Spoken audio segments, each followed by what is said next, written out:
comment on fait notre bilan.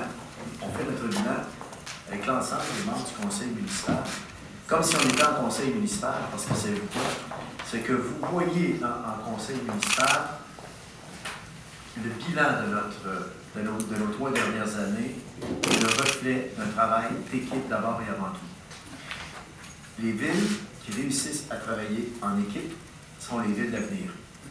Et ça, c'est quelque chose de fondamental qui, en passant, M. Clément-Genet, parce que les gens vont me demander pourquoi M. Clément-Genet n'est pas là. M. Clément-Genet n'est pas là parce qu'il est en vacances.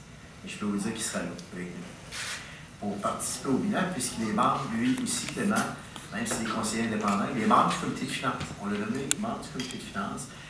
Donc, M. Robert Maranda assure la présidence. Et je voulais vous dire qu'on est très fiers des résultats positifs de la gestion efficace que s'est donnée la Ville au cours des dernières années. Nous sommes maintenant au premier rang au Québec pour la vitalité économique. En 2016, l'Institut de la statistique du Québec a décrété que la Ville de Lévis est arrivée au premier rang des villes de 100 000 et plus pour la vitalité économique. Nous avons donc délogé pour une fois Terrebonne, qui avait ce championnat depuis de nombreuses années. Et ça, c'est notre plus grande fierté. Et on l'a réussi, c'est pour ça qu'on a invité des gens d'affaires de la Chambre de commerce. Je vois les représentants de la Chambre de commerce. J'ai vu M. Jacques Gourde, le député, tout à l'heure.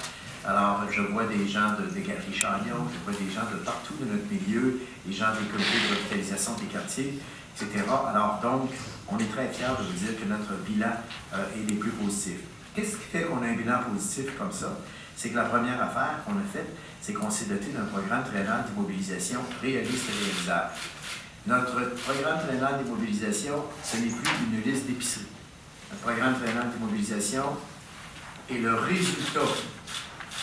résultat d'une vision et d'orientation très claire, très précise, je dirais même à la limite très chirurgicale, qui permettent de propulser notre ville.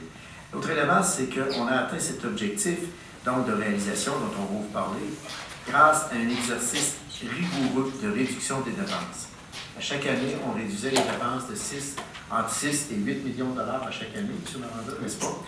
6 à 8 millions par année, ça a l'air petit comme ça, mais sachez que 2 millions, c'est 1 % sur le compte de taxe. Alors, quand on va chercher une marge et qu'on diminue nos dépenses, alors donc, ça a un effet immédiat pour qu'on puisse faire autre chose aussi, pour qu'on puisse dégager une certaine marge de manœuvre.